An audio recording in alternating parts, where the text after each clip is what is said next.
God can do anything, but Tony getting saved, my brother Drew told me, he said, I prayed for you every night. He used to write me letters. He said he'd pray for me, and he's like, a lot of nights I felt like my prayers just went up and just hit the ground. Went up and hit the ground. He said, but then one day, just one day, it all changed.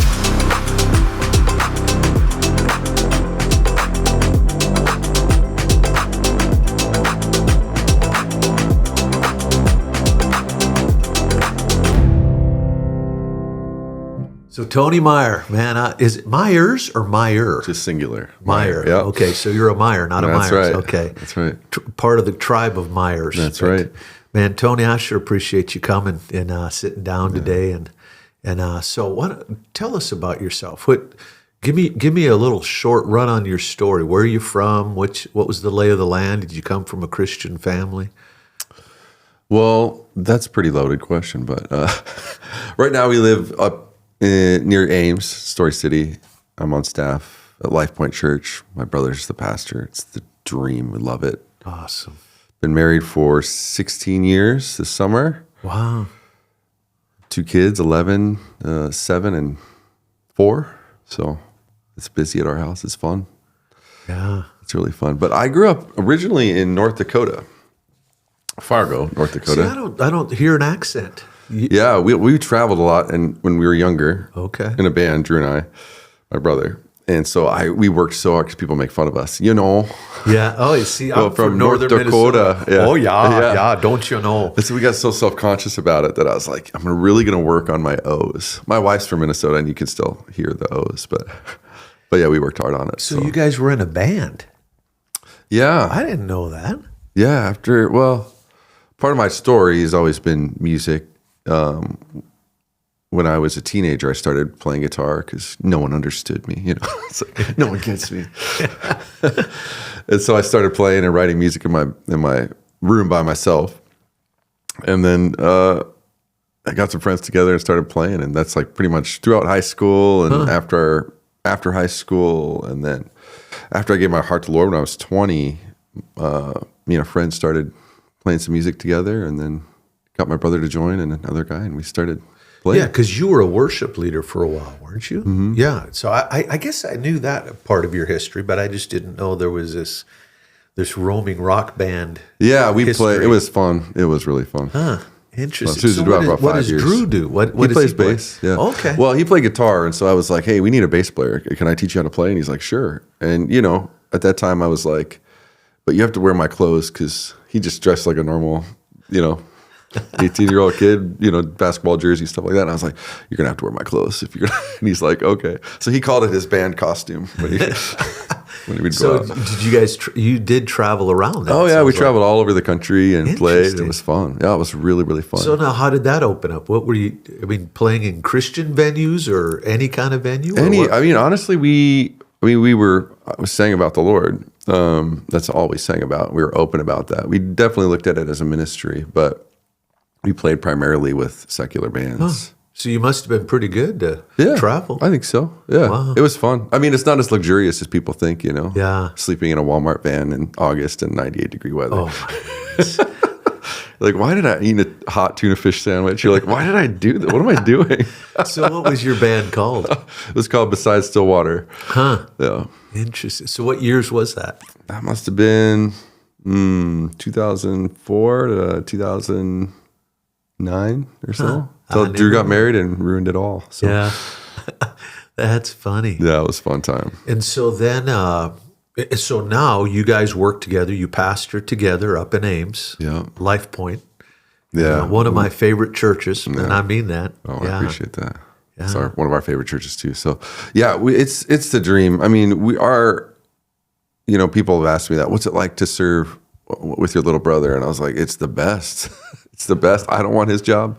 He doesn't want my job. There's no competition between us. We have different gifts, and we honor those gifts and love those gifts. And so it's been since 2019, we moved from Iowa City to Ames. And it's just been amazing. Just try not to screw it up. So what's your role there? Well, that's changed throughout, our time there. But right now, I'm a senior associate, and I lead the discipleship school, Jesus School. Do a lot of pastoral counseling. a lot of preaching, and I'll travel and preach also. And then, worship leading, things like that. Whatever really somebody needs. So, Wow. So you still lead worship some? yeah. See, I didn't know that. Yeah. Interesting. Yeah.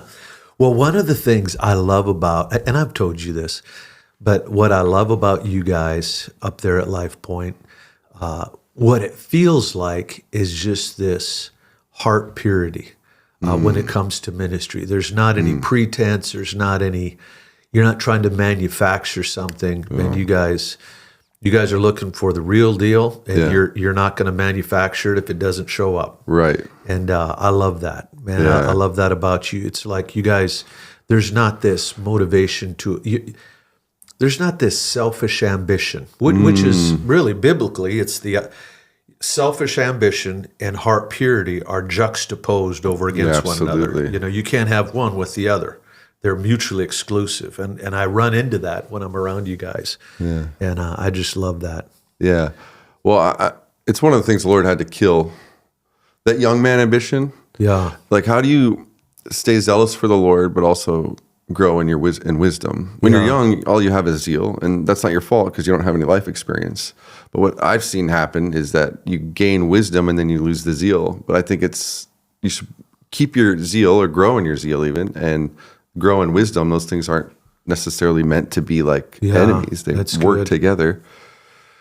And so keeping that purity of heart, of zeal. But in my 20s, I had to let that young man ambition die, the desire to be great, Yeah, and it's interesting because James does tie those together, that when the wisdom that comes from heaven is first of all pure, which is the opposite of selfish ambition. And so if we can keep that zeal, because that zeal causes us to press in for more, man, I want to know you, Lord.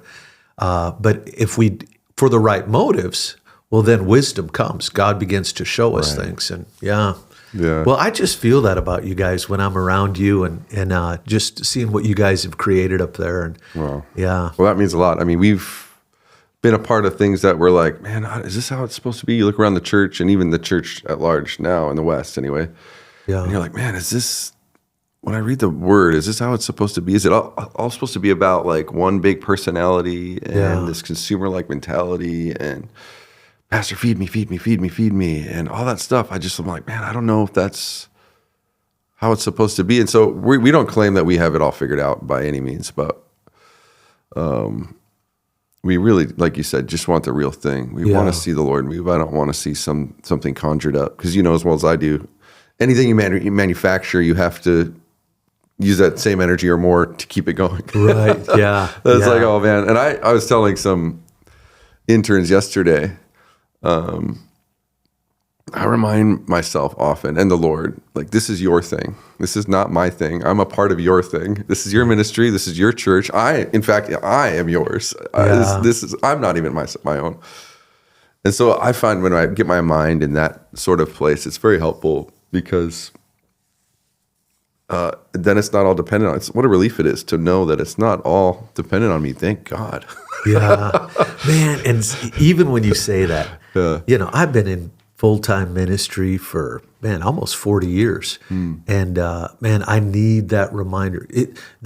Ministry by nature is seductive. And I guess in Western culture, the pursuit of the more, the bigger. I'm not talking more of God. I'm talking more of ministry, bigger influence and all that. And it is exhausting. And I think it's a seductive, we can do it for the right motives, but it's very easy to be pulled off point. And pretty soon we've lost God in all of that. You're absolutely right. There's an intoxication of a crowd when a crowd starts to gather, and it's not that big is good or small is good. That's not the issue. It's about, is this what God wants? Is this the expression that he wants? And you read the scripture in John, one day the crowds are putting palm branches out in front of him as he's coming down saying, Hosanna, Hosanna, blessed is he who comes in the name of the Lord. And just a couple days later, they're yelling, crucify him. So if it's all about what the crowd's doing, man, we're going to be all over the place, which is why It was just reading Ephesians 4 yesterday. Wow. Why you're being tossed to and fro by every little Yeah. wind, every little thing that happens. Because I heard a guy years ago, he said, you can't measure your devotional life, and this goes to ministry too. You can't measure it by the week or the month, even the year. He said, give it a decade and then look back and evaluate it. And I think that's really healthy because, as you know, I mean, ministry can be up and down week to week. You know, I mean, you get up and you feel like bombed, or things aren't growing, or they're growing in the wrong direction, and all of that. And it's easy to be shaken by that. Oh, yeah. If we get our mind in the wrong thing. But do it for a decade and then look back. Okay, let's evaluate. What do we need to adjust? And well, that's encouraging for me. Just to be vulnerable. There was this last year. We've been in Ames since 2019, and we've seen the Lord do things. The church is healthy, it's growing, but it's not like that breakthrough that we're all hoping for. Yeah. And in a moment of vulnerability and immaturity with the Lord, I was kind of like telling the Lord, like, what's the deal here? Like, we're doing all the right things. We're giving ourselves to prayer, to fellowship, to the word. We're doing all the things that, like, it's an equation. Just do all these things, and then the move of God will come. I'm like, we're doing it all, Lord. We're being faithful, but you're not. It's kind of like, but you're not doing your part. And the Lord, in a fatherly rebuke, said, you haven't been doing this long enough to be called faithful yet. Wow. And I was like, ooh. And it wasn't like you idiot. It was more like just exactly what you said. Yeah. In the whole scheme of history, 7 years isn't that long. Yeah, yeah. And that's all those words, Pastor, what I long to hear. Like, you've been faithful. Yeah. Like, consistent over the long haul. We can all do it hard and right for a short time. But those people like yourself who've done it for the long haul, they're hard to find. Well, and what you're saying, I was one of our early fathers, national fathers, not church fathers. He said, I want to say it was John Adams. He said, faithfulness is ours, or being responsible or being faithful is ours, results are God's. Yeah. And that whole thing of just realizing that, God, I just want to be found faithful. I'm not completely responsible for the results. Right. There's things I need to do. But the fact is, at the end of the day, like you said, man, to hear that's what we're all going to be longing for. Yeah. That's good. Well, and I feel that about you guys, that you guys have, you've wrestled through some of those things. So tell me, you say you got saved at how old? I was 20. 20. So what was going on at that time? Well, I was a mess. About? I mean, I grew up, my parents both got saved to relatively the same time. They both grew up mainline, really nominal, dysfunctional family, especially my mom's side, lots of alcoholism. And they got saved and baptized in the Holy Spirit. I remember my dad told me he was didn't know what to do with his life. He was going to a seminary to be a priest or something like that. My mom calls him up and is like, you got to check this out. So he went and he gave his life to Jesus. And so he was already studying for ministry and was but it wasn't like he had a drinking problem. I mean, it wasn't like he was sold out for the Lord. Yeah. There was something about him that had this draw towards God, though, I think. And so that day he got saved. He never drank a drop of alcohol again in his life. I've never seen heard my dad swear. Wow. He's just an amazing guy. I remember being a kid one time in the garage, and it's cold in North Dakota, and he's working on the car. And when the ratchet comes off he nailed his knuckles, and I was like, oh, here it comes. I'm going to hear it for the first time, and he goes, rats. I was like, come on. I thought that was going to be it. I mean, he's just a man of prayer. He dragged us to prayer meeting. We had 2 prayer meetings on Saturdays. He dragged us to Saturday morning prayer meeting and Saturday evening prayer every week. So he got saved before you were born then? Yeah, and then they moved they grew up in middle of Minnesota by Alexandria, and then they moved to Fargo to go to college. Wow. And they were going to both the Catholic Church and the Assemblies of God Church there because they had met some people.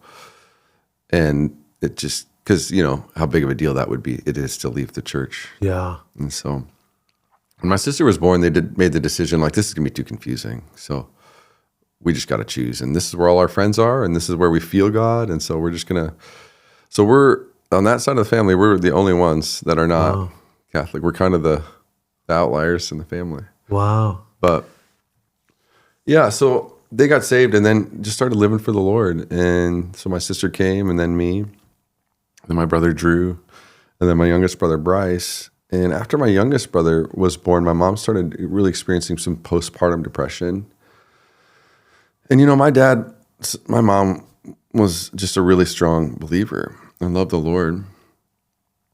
But she just started not thinking clearly in that time. My dad was like, well, she'll pull through it. And that time, for mental and emotional issues, there was just a completely different view than there is now. We would have taken it more serious now. So you're talking like 30, 35 years ago?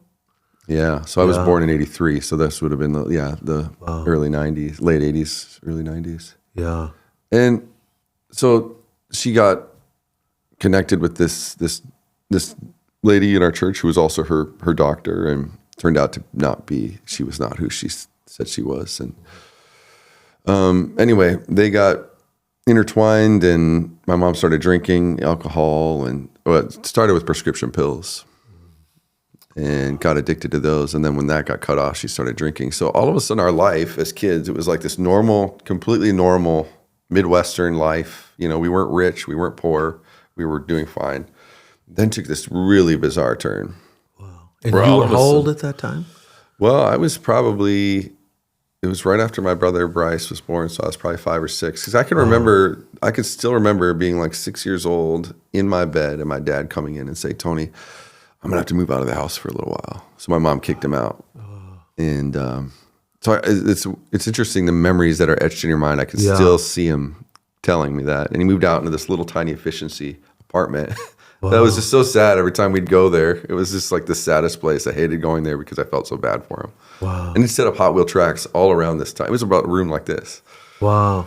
And then at home, things just got worse. And so over the next few years, things just got really...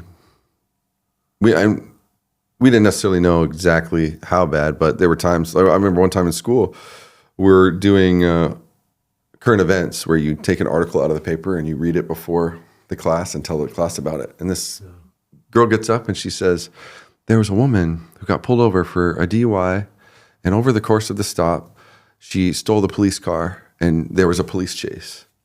I didn't know anything. All I know is that my mom didn't come home last night, and we were there all alone. Oh, wow. And it was her. And I was like, things like that, where it was just bizarre.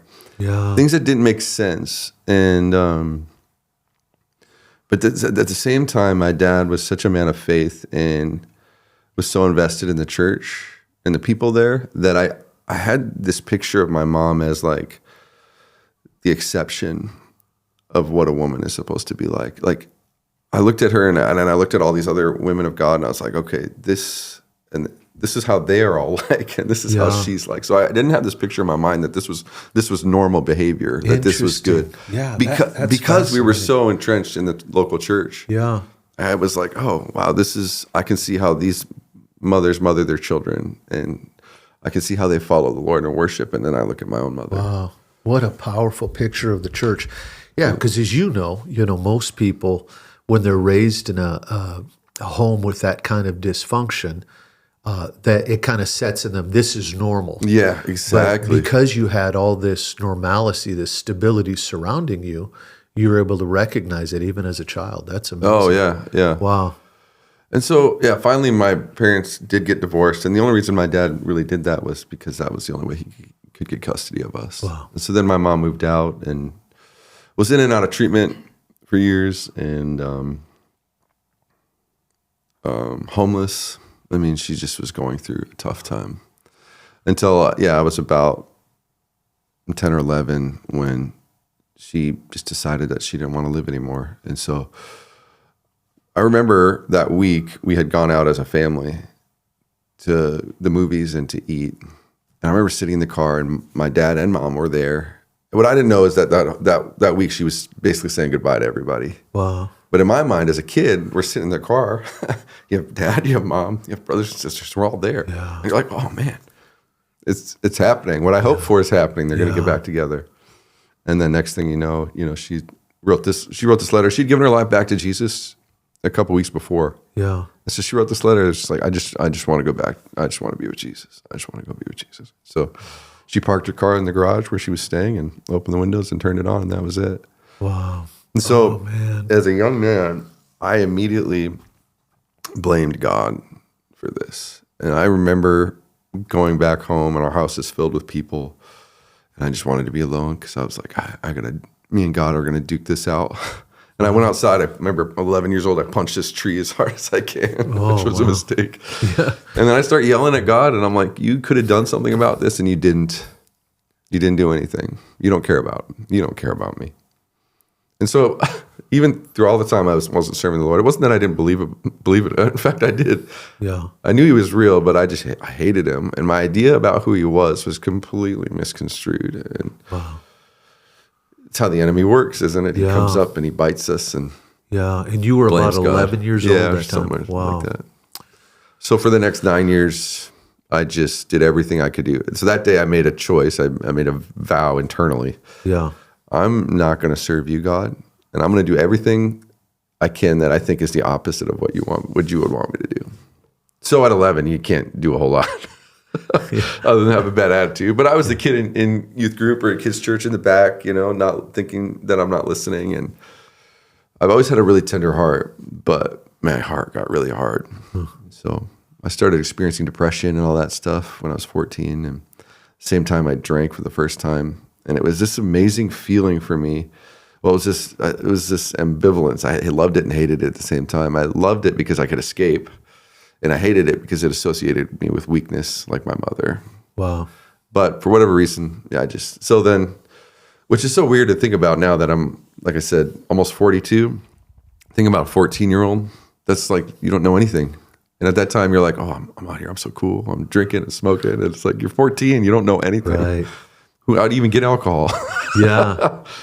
How do you even buy drugs? So then, throughout high school, I did, I wasn't prejudiced. I did any and every drug I could to escape my life. Wow. So what would have been my senior year, I turned 18 at the peak, what would have been my senior year in September. And I just never went to class, and I was selling drugs and getting in fights all the time. So they kicked me out of school. And I remember going home and telling my dad that they kicked me out of school. And he's like, okay, well, if you don't want to go to school, because I could have gone to a secondary school or something like that. He's like, if you don't want to go to school, then you're 18. It's time to be a man, and you need to go get your own place, and you need to go find a job. And I was like, no problem. I know everything anyway, And it's that funny feeling when you move out for the first time and you realize, man, maybe my parents did know a couple things, Yeah. So, like I said earlier, I played in bands, and I was kind of in that scene, and that was what I played sports and all that stuff, but that's like what I did. I was just the guy that was the band guy, and we partied and we did all that stuff. And I was 18. My friends were seniors in high school, and I had my own apartment and a sister who would buy me alcohol. And so I was a popular guy. People wanted to hang out with me. Yeah. But inside and at night, a lot of nights, if I wasn't passed out, I would scream at God. I hated him. I just hated him. Wow. Not realizing the stupidity of that. Like, I'm making all these choices. I'm the one who's making my life worse. Yeah. And I'm still shaking my fist at God saying, you did this, you did this. Yeah. Playing the victim. So that went on for the next couple of years. I was in and out of jail a few times. And finally, I found myself in some real serious trouble with the law. And that I got in a fight with a guy, and he was hospitalized. And I was facing about 5 years in prison. Wow. Felony. And God's mercy and the judge's mercy, he reduced it and said, basically, you can go to prison for 2 years if you want, or you can go to this government treatment facility. It's like an 8 or 9 month program, and you can just do that. If you make one mistake at all, that's it. You're going to prison. And so I was like, well, I've been to treatment so many times. I already know all the things I need to say. So I'll just jump through the hoops, get through this, and then back to whatever. And it was a government-run program. So it was top level, top notch. No, I'm just joking. It was a joke. It was a joke. I'm in this tiny little room with all these other meth heads, and it was like. Was it inpatient? Did you live there? Yeah, I had to live there. Wow. Yep, I had to live that there. long a program. Yeah, I could leave to work, so I had 3 jobs. Wow. Yeah, the motivation to get a job just so you can go. You don't have to stick around. Yeah. Wow. And so that was January of that year. And I remember that was the first time I had been sober in a long time, which is a weird thing to say for a 20-year-old. That has been years since you've been sober. But it was this moment of, oh man, what am I doing? What happened? It's like the prodigal son with the pigs. Yeah.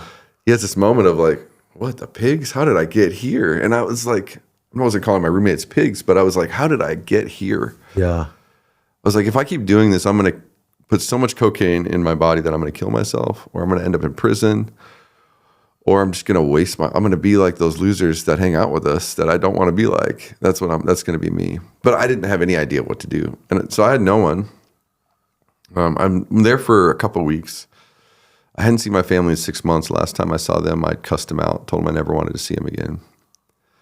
And I didn't have any friends. The only thing I had were the clothes on my back. My roommates, who were my best friends, they sold all my stuff, sold my guitar amps and all that stuff to pay for rent and to make room for another roommate to move in, Yeah.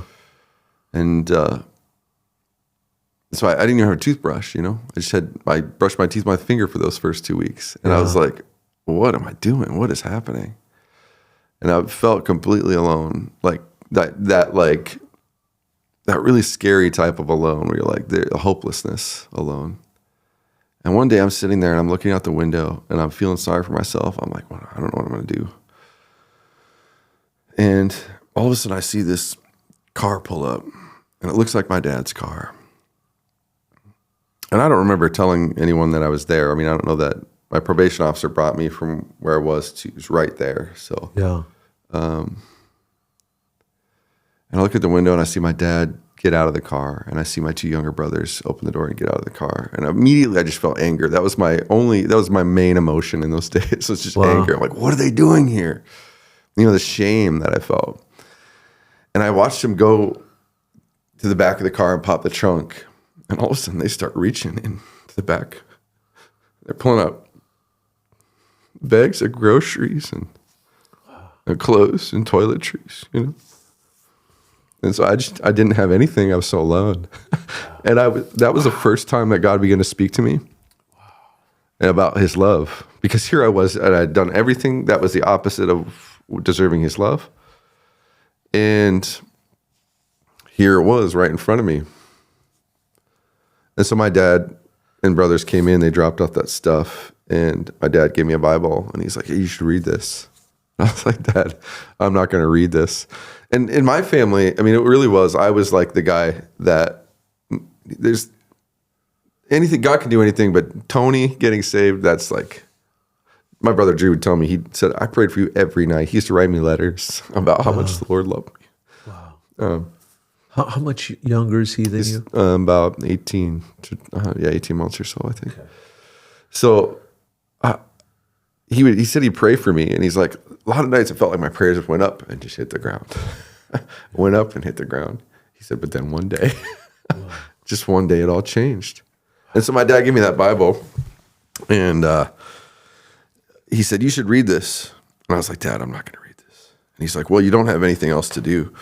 And I was like, well, you're right, I don't. And so I did what I tell no one to do, which is just to... Yeah. So you're going to end up in Ezekiel. What are we talking about here? But God had mercy on me, and I opened it up to Psalm 18. And I just started reading in verse 16. It says, he reached down from on high, and he took hold of me, and he drew me out of deep waters. He rescued me from my powerful enemy, from my foes who were too strong for me. They confronted me in the day of my disaster, but the Lord was my support. He brought me into a spacious place, and he rescued me because he delights in me. Wow. And those words leapt off the page. It was like, ugh. And over in my mind, I would hear the Lord say, I want to rescue you because I delight in you. I want to rescue you because and I was like, Me? Are you kidding me? You've seen all the things that I've done, the things that no one else knows behind closed doors. You've seen it all. Yeah. And over and over, I want to rescue you because I delight in you. And then I was like, I didn't know what to do with that.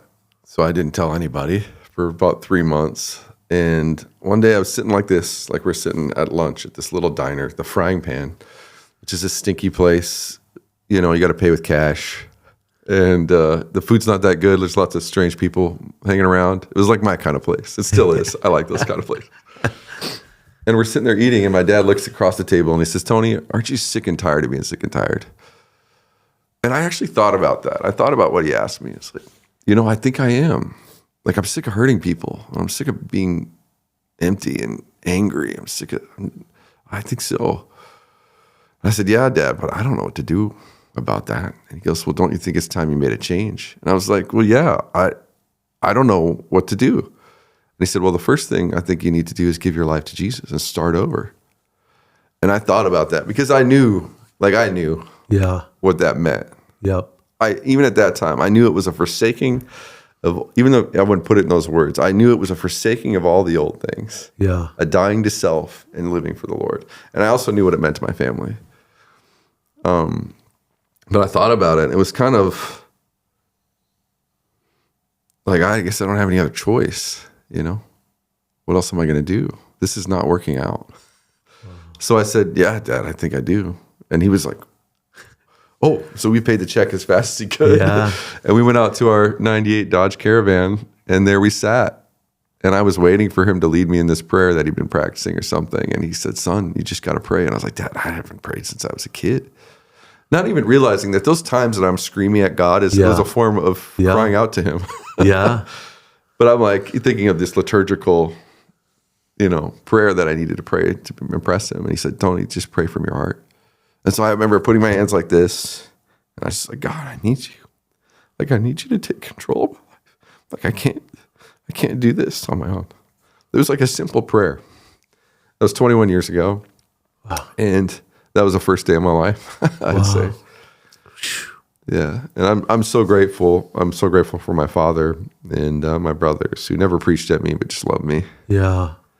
Man, your dad, I can relate so much to your story. Very similar story, but your dad sounds like an amazing man.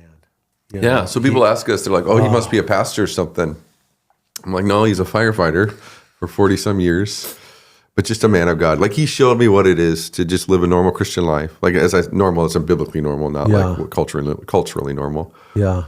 Just to live for the Lord faithfully every day. Like, even in the midst of chaos in our life, I knew in the mornings I could go in his room and he'd be on his face before God. Wow. Like, we didn't miss church ever. If the doors were open, this was North Dakota, blizzard country. Like, if the doors were open, if we could get out of the driveway, we were going. Wow. And I think that does something. Even if you're not. Oh, yeah. Even if you're not like wanting to be there as a kid, there's something about being in the presence of the Lord. Yeah. Being in his glory. My story is very similar. My mom and dad were godly, and I went off into drugs. I was homeless, and I don't know whatever possessed me to do this, but I would ask people if they ever considered suicide. Now, it's kind of a downer. You're getting high together. Hey, have you ever thought about killing yourself? And I never met anybody that hadn't. Everybody had considered it. Wow. That's probably indicative of the crowd I was running with. Wow. But I remember thinking, I've never considered killing myself because I knew if things got really bad, I'd go to the Lord.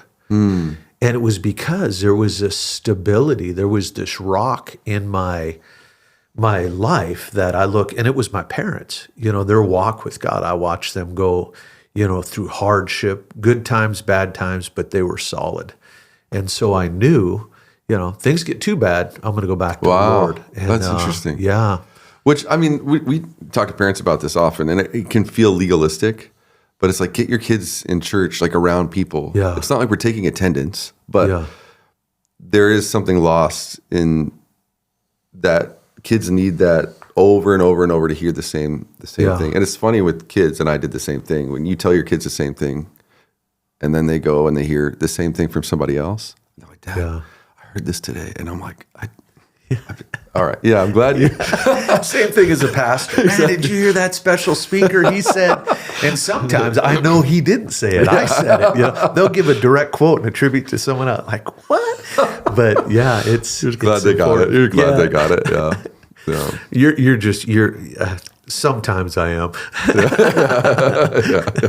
But that's that's amazing what you said earlier about, you know, looking at the women in the church and giving having that picture of stability. I think that's true for every family. You know, every family has their weaknesses, their struggles. And, you know, I've often said that we all think our family's normal till we get around other families. Exactly. And then we realize, oh, maybe this area of our life isn't as strong as I thought it was. And that's one of the, I think that's one of the reasons we need to be in a good church, you know, be even good families. You know, my kids were raised in a good, godly home, but there's things that they've bumped into in other families that, hey, Dad, you know, maybe you shouldn't have done this, or maybe we should have done this different. And I think that's healthy. Oh, yeah. So, man, that's amazing. Yeah. I mean, during all that, the chaos of our life, I mean, my dad was a firefighter, so he worked 24-hour shifts at a time.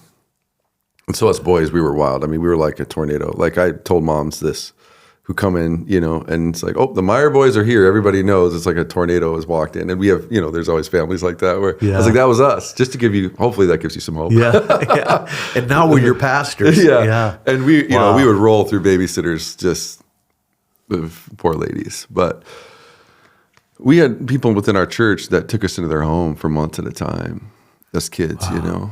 And those were like mothers to us. I mean, they probably spanked me more than my own parents, you know, and I was grateful. And it's still to this day, they're like mothers and fathers to us. And I'm so grateful for people like that. And now all three of you boys are in full-time ministry. Yeah.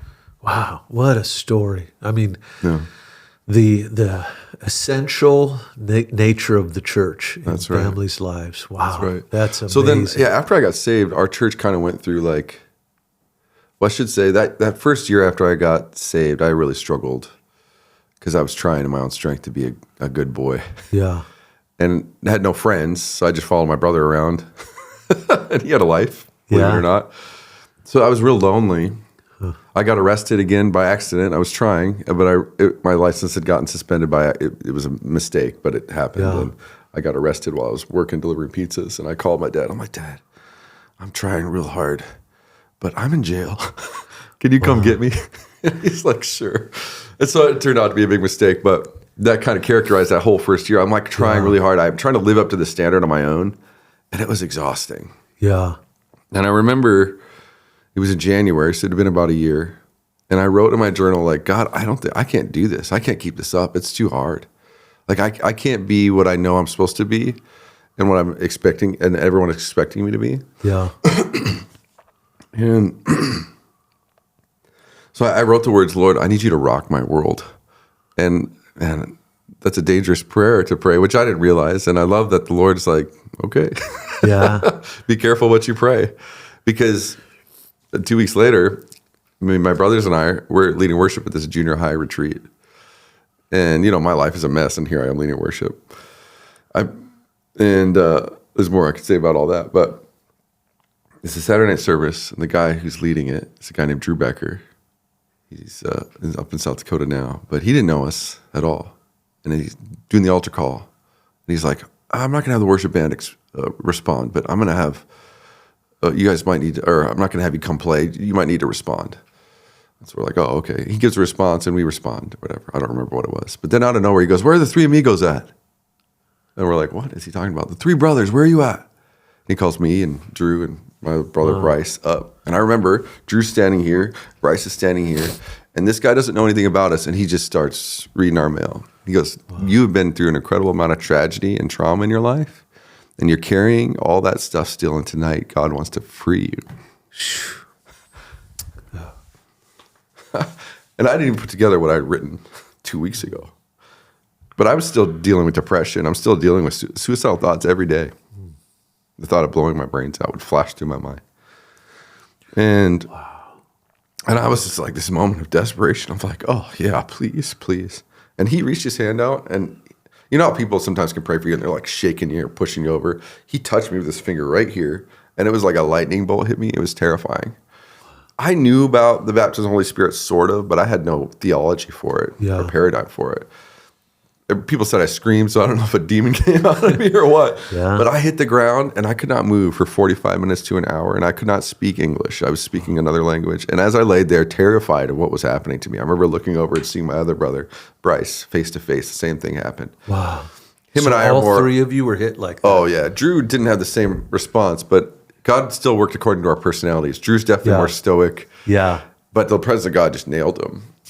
All of us, and freed us from so much stuff in that moment. And as I was on that floor, God did surgery on me. One, he baptized me in the Spirit. Two, he freed me from depression and suicidal thoughts, and he called me to ministry and freed me from addictions. All in that moment. And it was like the sun was shining brighter. Like everything changed after that for me. Wow. And it was in that time after that where I was like, okay, I don't know what to do. And again, it's another story for a different day, but I found myself in a place of being an intern with our college ministry, which, looking back now, I wouldn't have hired me as an intern. I was not the candidate. The rough, And so I'm interning through Chi Alpha, and our church is going through this big upheaval. Our pastor died of liver cancer, and had no plan of what would happen afterwards. So we had this big church that had experienced revival in the 90s, and now it's just in chaos. And I remember being at this meeting and everyone's screaming at each other. And I'm like, this is horrible. And I'm telling my dad, I'm like, Dad, why don't you go somewhere else? This is the worst. Like, I work here, so I can't leave unless I want to quit. But like, why don't you go somewhere else? This is not how the church is supposed to act. And I can remember he looked at me in the eyes. He said, Tony, these people have seen me through the most difficult times of my life. So why would I desert them at one of the most difficult times of this church's life? He's like, I'm not committed to a denomination. I'm not even committed to a pastor per se. I'm committed to a people. Wow. And so he was faithful, and that was a difficult time in our church. But I'm like, man, I that's the type of person I want to be, that you don't just scram at the first sign of difficulty or things don't work the way they want them to work. And so he is the epitome of faithful, still is today. I mean, he's still. How old is your dad? He's 68, I think. Wow. But he's still, taking guys out for lunch. And he's one of those, we call him basement dwellers, that he doesn't need a platform. He's hanging out in back rooms and living rooms and basements and discipling people. Yeah, just hanging out with people. Wow. Did he ever remarry? Yeah. So when I was 12, they remarried, and he remarried, and so we got a blended family. So there's 7 of us actually. Oh wow. Okay. And that was chaos, but we all love each other now. Yeah, it's pretty amazing. Wow. So so I started my ministry career really green, which we all do, but there was part of me that, like, I had natural giftings, maybe natural charisma, or I never really was concerned about what people thought about me. There's a lot of gifts, and so I think, and ministry gifts, and I think those things were recognized, which I'm not blaming anybody. Yeah. And there was a call on my life for sure, but what I realized later, 10 years later, that there was not a foundation in my life. Did you ever go to Bible school? Well, I went through basically kind of like the Jesus-style Bible school, where I just followed my pastor around everywhere he went for years. Yeah. And I did Berean School of Bible and got my ministry credentials and stuff like that. But went to college for a time, but then I was like, you know what, I know I'm called to ministry, so I wish I would have finished it at that time. But where'd you go to school? Just at the local college in North Dakota, Minnesota State, Moorhead. Yeah. But started my ministry life, and so what unfortunately happened was, like, ministry and my walk with the Lord were intertwined. They were the same thing, which is dangerous. Because if ministry is going well, that means my walk with the Lord is going well. Wow. And my relationship with the Lord was completely connected to ministry. Yeah. And that's a dangerous recipe right there. Man, Tony, that's a profound statement. Yeah, and I think that there's a lot of people that are decades into their ministry, and it's still that way. Yeah. Yeah. Oh, I know for sure. I talk to pastors all the time. Yeah. And what the church and people love gifts. We want a Saul when God's looking for a David. Yeah. The people like that. Give us a Saul. Give us a king. Someone who can make us cry and lead us valiantly forward and has all the gifts. Is tall, dark, and handsome. That's the type of person we want. Yeah. And God's not as concerned. He doesn't. I've learned this. He's not impressed with my gifts. He's not. And I'm like, well, why? Oh, he gave them to me. Yeah. So he's not impressed. But what is he impressed with? And if you read the word, he's impressed with faithfulness. Yeah. He's impressed with faith. He's impressed with a purity of heart. Yeah. He's impressed with sacrificial worship. I mean, those are the types of things that he's impressed with. Yeah. Not my giftings. But in ministry and church, we elevate giftings over a lot of those foundational, the first things. Yeah. So how was that corrected in your life? When did you become aware that, hey, these are two separate things. There's ministry and intimacy with God. Yeah, I had to crash and burn, or as the kids call it now, I had to crash out. I learned recently what that was. That's how I know I'm old. See, I've never even heard that. I want to make note of that. Yeah. So we did ministry. And so in those years when my brother was in college we experienced a real move of God on our campus where it was really pure hearted. And it was not like we were trying to build something. We didn't know that was a thing. We were just like really longing for the Lord. We'd stay up all night praying and seeking God for our campus. And then all of a sudden God would start moving. And our little group of 40, 50 people ballooned to 700 some kids. Wow. We had 4 services on a Thursday night at 2 different campuses. There's not room for anyone to sit. They're sitting in the aisles. I mean, this was a young adult campus ministry. Yeah. Wow. And it was just me and our pastor. We were the only staff. We're just hanging on for dear life. Wow. I remember when we had to go to multiple services and I was leading worship. He's like, okay, Tony, you're going to have to start preaching next week. And I was like, preaching? He's like, yep. I was like, now, was this the senior pastor of the church? No, this was our college pastor. Pastor Brad Lewis. Okay. I mean, he's a legend, awesome guy. Wow. And so we're all hanging on by the skin of our teeth, just trying to hold on to what the Lord. I mean, people are getting baptized in the Spirit during worship. No one's praying for them. I mean, healings are taking place. People are getting saved. I mean, dorm rooms are full. It's just amazing. And what year was this? This is in the mid 2000s. Okay. So like 2005. Wow. It's still going. I mean, as far as the fruit from it, the group is still huge. Wow. So out of that, it was good, but also that's why, we want the glory to come. We want revival to come, but maybe it was you who said that said with this glory also comes judgment, that things get exposed, that if you're asking for revival, if you want the glory to come, you better make sure you know what you're asking for. Yeah. Because it's a mercy sometimes that he doesn't, Yeah. So throughout that time, I'm a young man and I'm like, man, look at this. And I'm not under the idea that I built this or anything, but it was kind of like, I think I got some things figured out here. And so we get the call. My brother Drew is an engineer, nuclear engineer out in Seattle, and he got asked to come to Iowa State and start a Chi Alpha college ministry. And so they left that and they started a ministry. A year later, we got asked. I remember that, yeah. Yeah, it was awesome. He was a nuclear engineer. Yeah, decommissioning nuclear submarines. Wow. So, that shows you the intelligence that he has. Wow. But so they came and did that, and we're like, oh, that's great for you guys. So glad you're closer. But then a year later, we got asked to come and start at the University of Iowa, a college ministry. And I said no right away. I'm like, why would we ever want to leave this? I'm newly married to my wife, Kayla. We're trying to figure out that. And I was like, no way. And long story short, we ended up, for a while I prayed and was more like, God, you want us to go? No? Okay, great. And then we went and visited my brother, and we thought, well, we'll just go over and see the University of Iowa.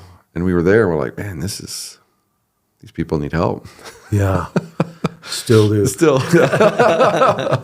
And so then I was like, maybe we need to actually pray about this. So I actually started praying about it and asked God, do you want us to go? And he's like, yes. Like right away, yes. And I said, I don't want to go. And he said, that's not what I asked you. I asked, will you go? And I was like, oh. And I remember it was Easter. We're driving in the car. And my wife just looks at me. She goes, "We're moving to Iowa, aren't we?" And I was like, "Yeah, I think so," because she knew it too. Wow. So we moved down I was 28 years old. We moved to the University of Iowa with at that time at 28, I thought, "Man, I know some things." And it's not conscious, but you're showing up being like, "All right, I don't know what you schmucks were doing before we got here, but here we are." Yeah. And we're going to show you guys a thing or two about what it is to do ministry.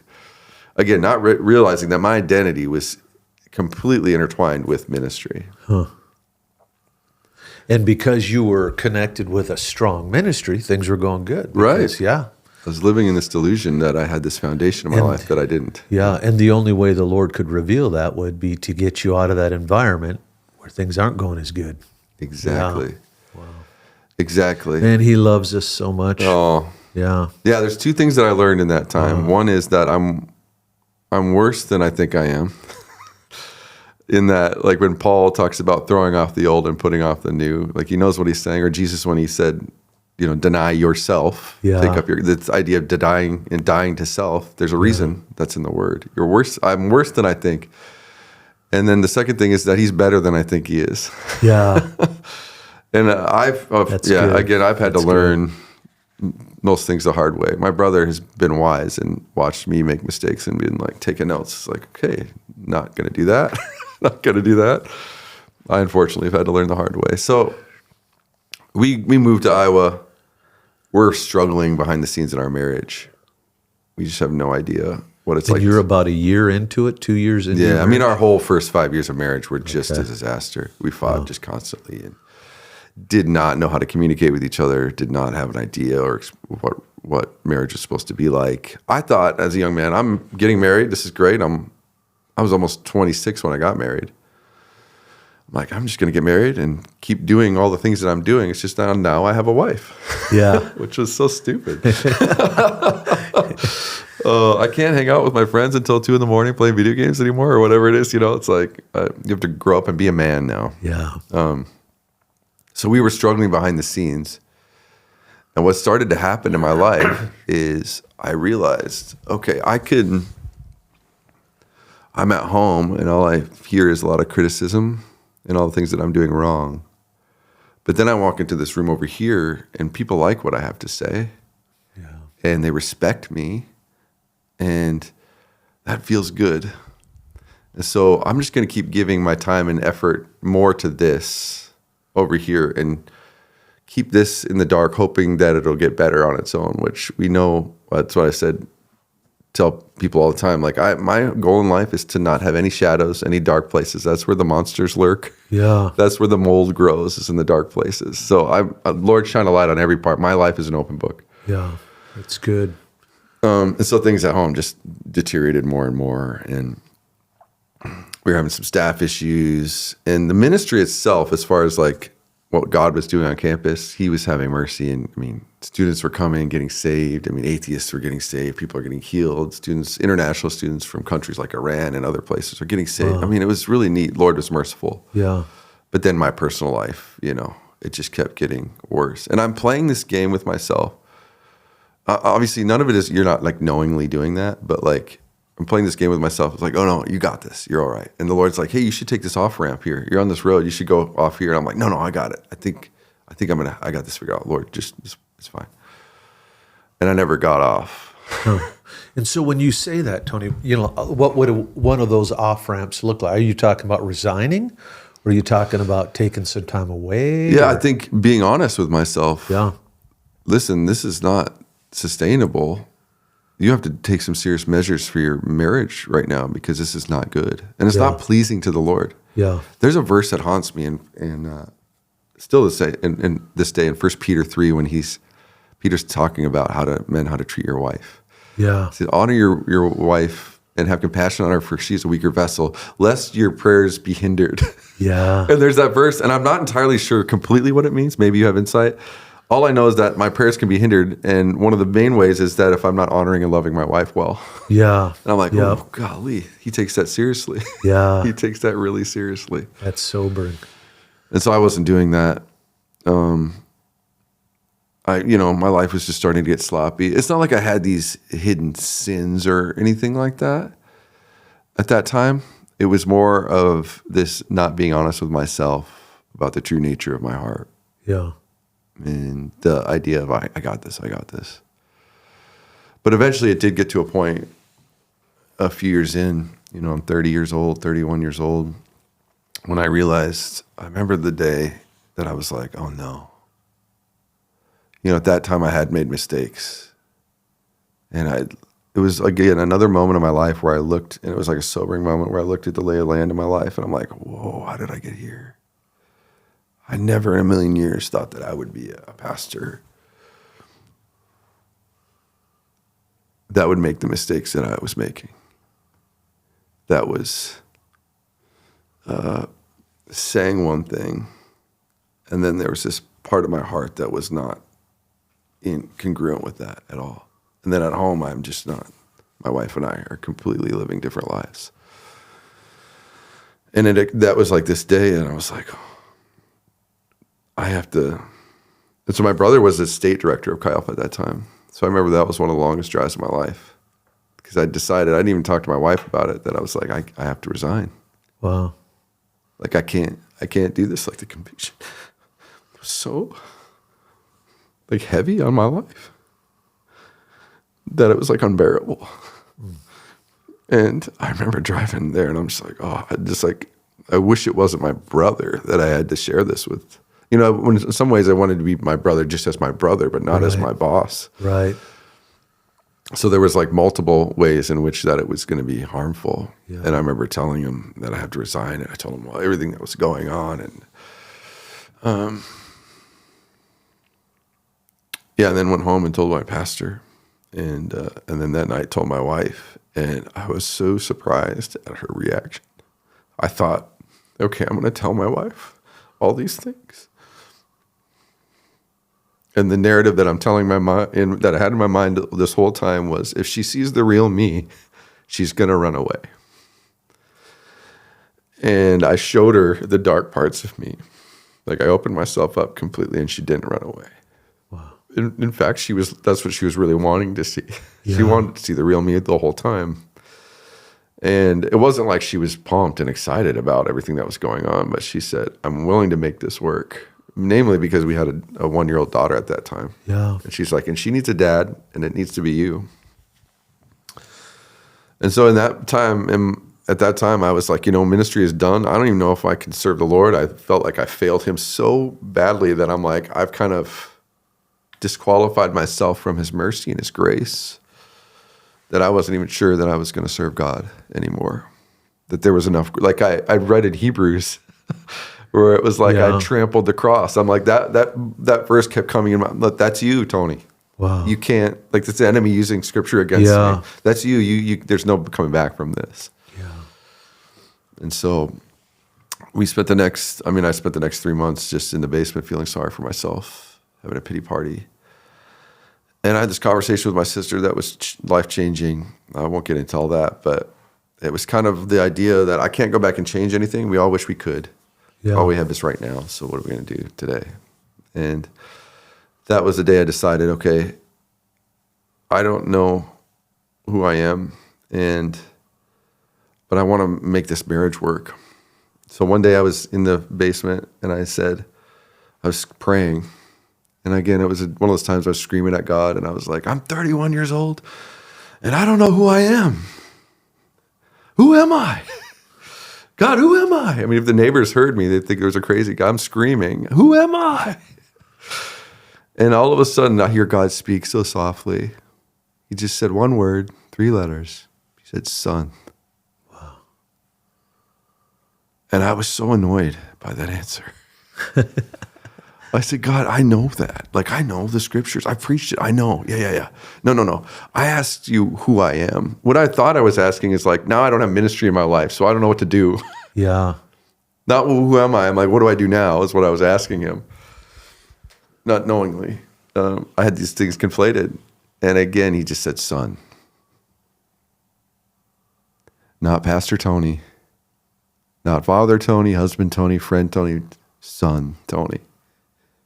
And that was like such a freeing, that's all I need to be for him. And everything else flows out of that. So then God just began to reorient my life. And I'm like, so what does that mean? What type of man do I want to be? And I made a list. These are the attributes of a man I want to be. I want to be a man of integrity because I'd lost that. I'm not willing to lose that again. I wanted to be a man of my word. I wanted to be a man who loved my wife and my family well. And so God gave me 4 things that I was just going to do every day. It's like, okay, every day I'm going to wake up. I'm just going to seek to know God a little bit better today. I just want to know him. I want to understand just a little bit more, just a little closer. For me, just for me. Yeah, not for a sermon. Yeah. Yeah. And then again, I was like in my mind, I was never going to do ministry again. That was not even a thought in my mind. Yeah. The second thing is like not another day is going to go by where my wife doesn't know that I love her. So she's going to be convinced. She's going to know. Because I had broken her trust. I had failed her. And I was like, never again.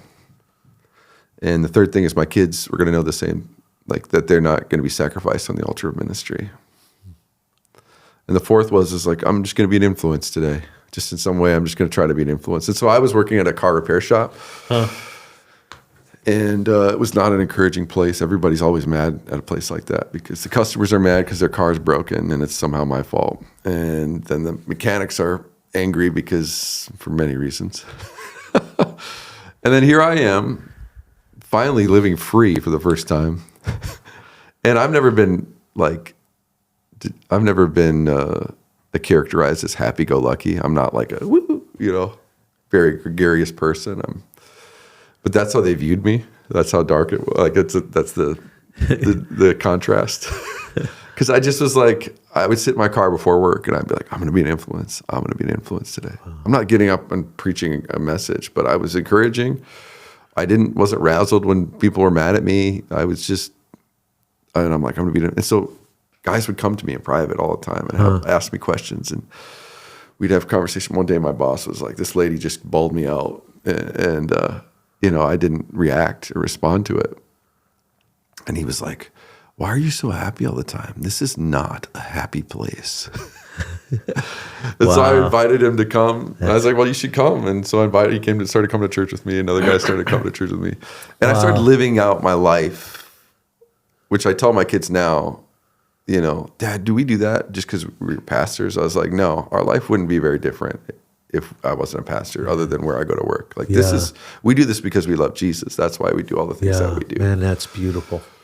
I was just so grateful for the mercy of God in that time of my life, and like him really revealing the dark places of me, so that it wasn't so he could put his finger in and be like, look at how horrible you are. But he's like, you need surgery, son. You've got cancer in you that's spreading, and we need to get surgery. So that means you need to willingly get up on the table and let me cut you open. But surgery is going to be painful, and there's going to be recovery time, but we got to get that out. Yeah. And so it was painful. I don't want to relive that time of my life, those few years, but I'm so grateful. And then the time came where, again, ministry wasn't a thing in my mind. It wasn't who defined me. It wasn't what defined me. Where, Pastor Rich, a good friend of yours, was, he walked through that time with us. So you were attending his church at that time? Yeah, we stayed in our community. Yeah, that's good. Lived it out among people. Yeah, and you had that example of your dad from, when your family went through the crisis of your childhood, and you watched your dad, and man, that's healthy. Because a lot of people, I think, they want to withdraw from the community that... Oh, you run away. Yeah, everything blows up, so I'm going to find a church where nobody knows, but that's when you need them the most. Yeah, and it was one of the best decisions. And not that Christians assume the best. They're like, oh, he's left ministry, and we don't know that, oh, he's probably doing heroin in, some seedy hotel with prostitutes, something weird. It's like, no. But we were like, we're going to live this out in community. And I was like, I'm going to make it right before people. And so I think about that a lot, because in my own life, the opinion of my wife and my kids probably matter the most to me. Yeah. And I could see a pastor, and they could have this huge ministry, multiple campuses. It's awesome. I'm like, okay, great. I want to talk to your wife. Yeah. What do your kids think about you? Yeah. Because that's your kid. They know who you really are, Right. And so I'm like, okay, if I can pastor at home, I can pastor anywhere. Because if I can only pastor outside of my home, and I can't pastor in my home, then my ministry is a performance. Right. Yeah, and that's what Paul said. Hey, his house should be in order, and Yeah, exactly. Wow. So now we're just that's living so good. simply like I said, that young man ambition was crucified, and I just want to see God move in our region. I just want to see people get changed. I want to be found faithful. Yeah. I want to be seen as beautiful in the time that I lived, and that at the end of my life, one of the greatest compliments somebody could say to me is, he was the same guy all the time. Yeah. The same guy all the time. When I went to his house, or when he was preaching, or he was the same guy all the time. That's when what he whacked his knuckles working on his car in a North Dakotan cold.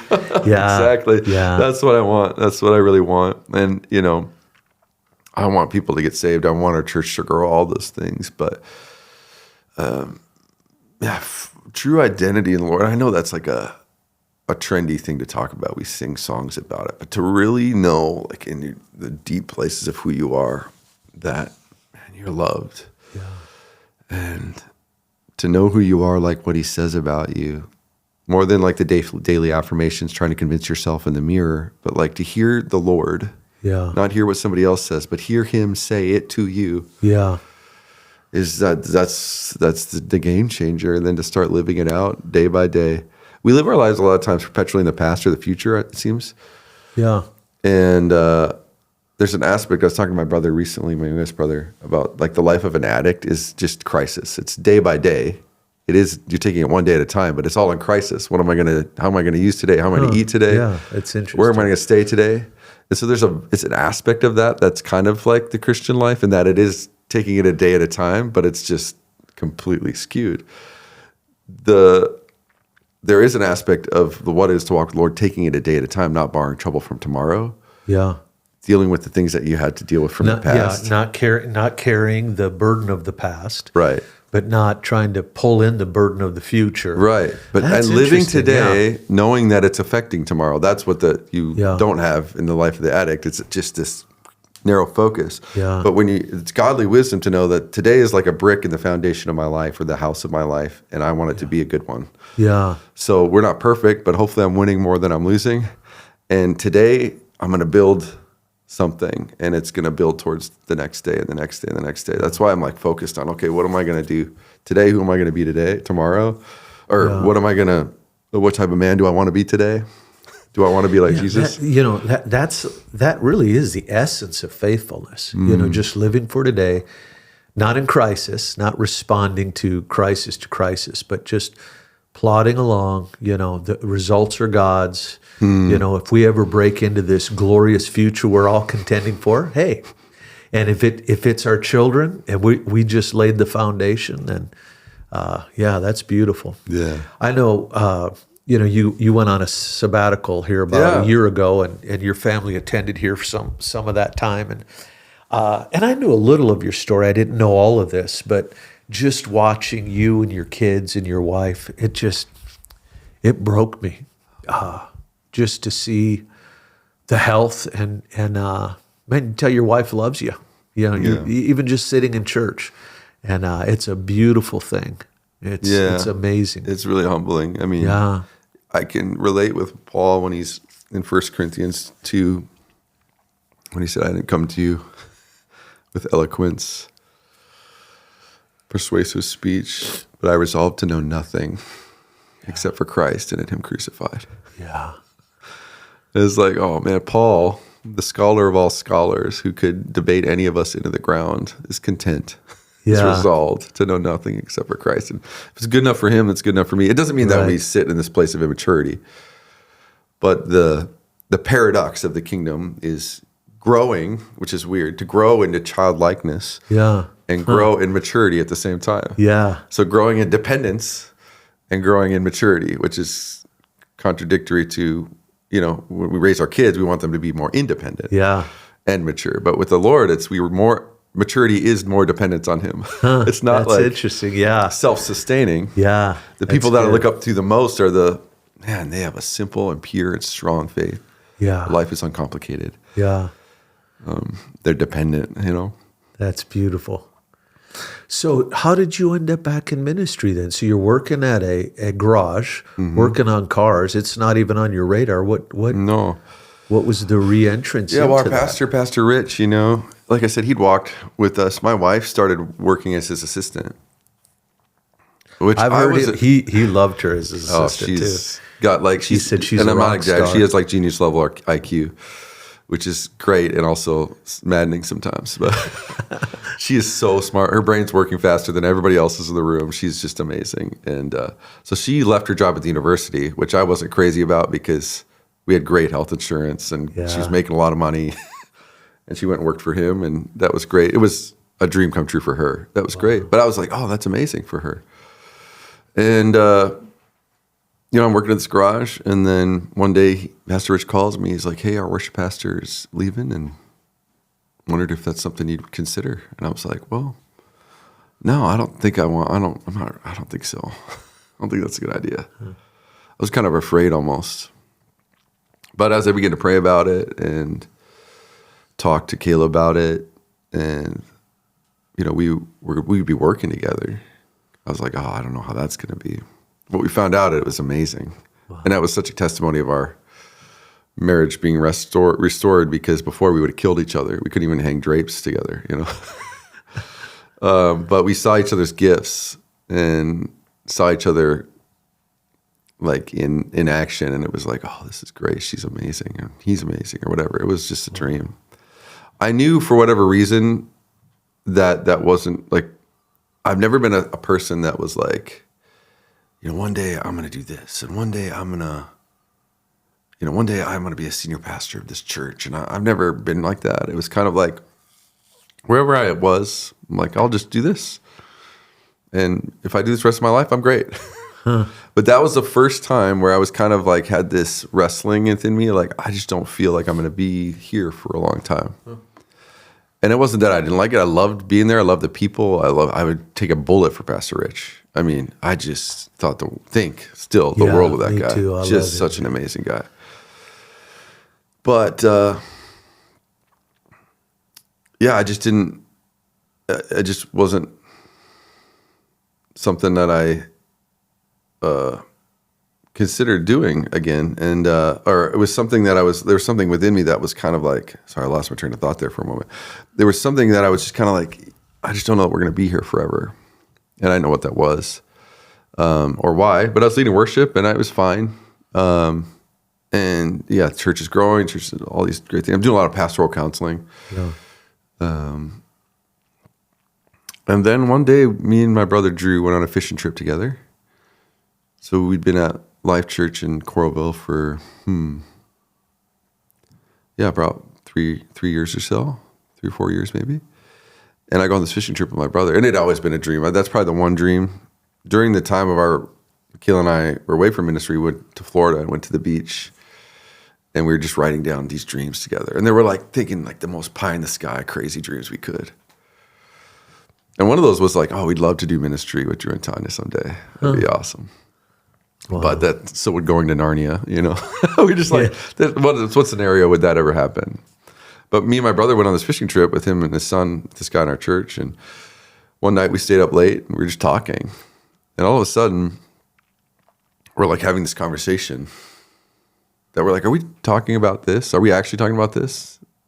And then I was already slated that September. That was August. I was already slated to come and just be a guest speaker that September. And so we didn't say a whole lot to anybody or each other and much more about it, but we came and did that. And next thing you know, it was like, oh man, God is in this. He's really in this. Wow. We're going to move to Ames, I think. Wow. And again, it was encouraging to me because in that time I had different people in my life that were like well-meaning, but like, isn't this a step backwards for you in a career? You're taking a pay cut. You're going to this little church. Isn't this kind of a backwards move? And I'm like, man, you don't know me. I don't care about any of that stuff. Yeah. God's going to take care of us. It doesn't matter. And Pastor Rich, God gave Pastor Rich a dream because I was dreading telling him. And I went to the office to tell him, and he's like, you're leaving, aren't you? And he's like, God gave me a dream that you told me. You came in here and told me. Wow. And he's in tears. He's like, I don't want you guys to go, please. Mainly with Kayla. Wow. So yeah, now we've just been in Ames, just living humbly. And yeah, again, I've been so proud of my brother. I mean, he's turned this church around that was on the verge of, It's such a healthy church. Yeah. It really is, you guys. And so your wives are real close then. Yeah. Yeah, man, that's beautiful. Wow, what a blessing. Which, it's wild. And so the Lord's brought in people like our worship pastor, Pastor Scott, and Alyssa Flotton. I mean, I've known him for 20 years. Wow. We met one summer when he needed my first summer being saved, and I'm still on probation. And he called and he's like, scraping the bottom of the barrel. He's like, hey, I need somebody to play guitar at this camp. Could you come? And I was like, oh, that sounds fun. I don't have a guitar. Can I borrow yours? And I have to call my probation officer and ask if I can go. And he was like, what? And so I called, and the probation officer's like, oh, sure, whatever. Wow. And so we kind of met. So, I mean, there's such a history there, too, of the people that we're walking with. And I've known Tanya since she's in third grade, Drew's wife. Really? When they moved. So, wow. Just a beautiful, rich, it feels surreal at times still this day. I come out of my office, I look over, and my brother's right there. It's beautiful. When I hear your story and all you went through, and just it makes sense what I feel when I'm around you guys. It's like all of that was stripped, the externals and all that seductive nature of that ambition and the accoutrements of Western success in ministry, which often doesn't have anything to do with biblical Christianity. Right. It can be good, but it can also be a farce that it lies to us and tells us we're being successful, we're hitting the mark because these things are happening. And that may or may not be the truth, Yeah. And but I just feel that around you guys. I appreciate you guys so much, and I appreciate that. I recommend your church quite often. Thanks. So. Well, we feel the same, and we do the same. We tell people all the time, if they're going to leave, go to Heartland. Yeah, we're just so close. That's the problem. We're so close in proximity. I know. But It's man, awesome. That's amazing. So you've been at LifePointe for how long now? It'll be almost 7 years. Yes, it's 2019, January 2019. So, yesterday I was reading Ephesians chapter 4, and he starts out that chapter as a prisoner of the Lord. So he's in prison. So that gives you an idea of what ministry was like back then. Today it's like you got to have influence and Instagram followers and platforms. He's in prison, and he's the best we got. Wow. As a prisoner of the Lord, live your life worthy of the calling. The word worthy is like this metaphor for scales. The calling is great. So then your life should match the calling. Like if there's an incredible weight to this call, like not a burdensome weight, but like weight of responsibility, then your life should be equal. Wow. Rather than we elevate the call and then the life is like, nah, it's all right. That's really in the day and age we live in now, we see pastors falling left and right. Yep. It's because the life is not equal to the calling. Yeah. Boy, that's good. That's really good. So that's kind of what we're all. And I'm not special or unique. I'm just one of many now among the people in our church that have this kind of paradigm for life, and yourself as well. Wow. Yeah. Awesome. Yeah. Well, Tony, thank you so much for sitting down and sharing your story. I knew some of it, but man, I've cried several times throughout this interview, man. Just very moving. I'd love to meet your dad someday. Yeah, sounds like an amazing man. Yeah. And, to have gone through what he went through and to maintain his faithfulness. And look at his legacy now with 3 sons in full-time ministry. Yeah. Yeah. Wow. Yeah. Oh, it's amazing. I mean, to tell parents, you just have no idea. If my dad knew then what he knew now, you probably would have prayed even harder, but you just don't know those things, So, but be faithful. Yeah. Be in your face. Yeah. Man, that's beautiful. Well, thanks, man. No, thank you for letting me come and share.